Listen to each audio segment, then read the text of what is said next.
Well, good morning, ladies and gentlemen, and welcome to Grumman Pilot's YouTube channel. Anyway, this morning we're looking at putting on your lower cowling, and it's always easier when you have two people.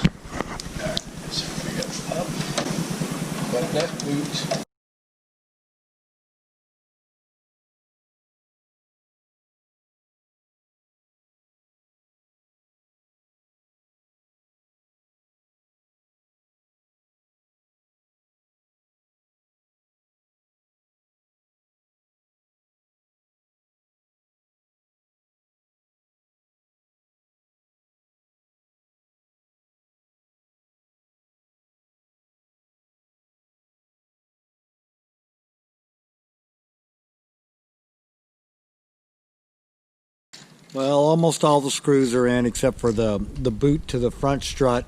So we hope you found this useful and informative, since most of it was going to be in fast motion anyway. Thanks for watching, and have a good day flying your Grumman.